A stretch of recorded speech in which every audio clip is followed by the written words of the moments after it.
হয়, যোৱাকালি চিপাঝাৰ গড়েমৰা এজনী ছোৱালী প্ৰিন্সি চহৰীয়া সৰ্পদংশনৰ ফলত তেখেতক চিপাঝাৰৰ প্ৰথমে প্ৰাথমিক স্বাস্থ্যকেন্দ্ৰত ভৰ্তি কৰে যদিও তাতে চিকিৎসাকৰ্মীৰ অৱহেলাৰ ফলত তেওঁ কোনো ধৰণৰ চিকিৎসা নকৰে 1 ঘণ্টামান সময় চিপাঝাৰ প্ৰাথমিক চিকিৎসা কেন্দ্ৰত ৰাখি থয়।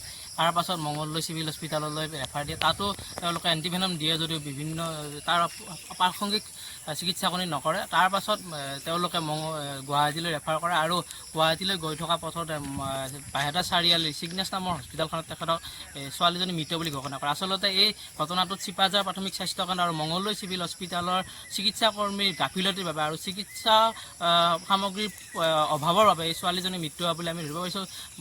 মুখ্যমন্ত্ৰীয়ে স্বাস্থ্য বিভাগৰ দায়িত্ব লৈ থকাৰ সময়তে এনেধৰণৰ এক স্বাস্থ্যকেন্দ্ৰত গাফিলতিৰ বাবে আমি মুখ্যমন্ত্ৰীক ইয়াত প্ৰকৃত তদন্তৰ বাবে দাবী জনাইছোঁ আৰু আমি এই ছোৱালীজনীৰ সন্তপ্ত পৰিয়ালবৰ্গলৈ সমবেদনা জনাইছোঁ।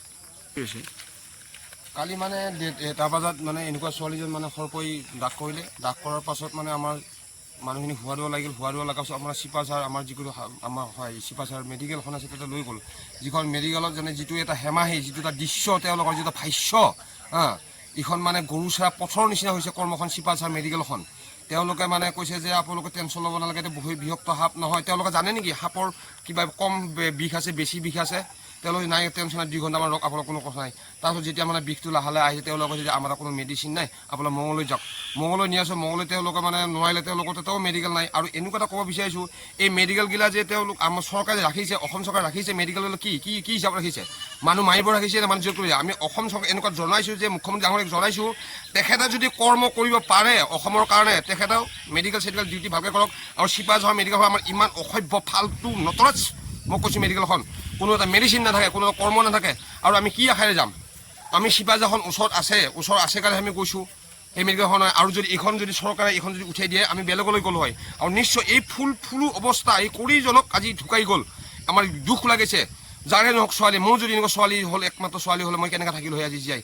গতিকে চৰকাৰক অনুৰোধ জনাইছোঁ, চবক আহ্বান জনাইছোঁ, যাতে তেখেতসকলে আহি কমচে কম আমাৰ চিপাঝাৰ দৰং ডিষ্ট্ৰিক্টৰ চিপাঝাৰ মেডিকেলখন যাতে ভাল কৰি দিয়ে, এইখিনি ক'ব লগা মোৰ এই চিপাঝাৰ মেডিকেলৰ ওপৰত। আৰু যিটো হেমাহি চিপাঝাৰ মেডিকেল আজিয়ে নহয়, আগৰ পৰাই হেমাহি কৰি আছে তেওঁলোকৰ।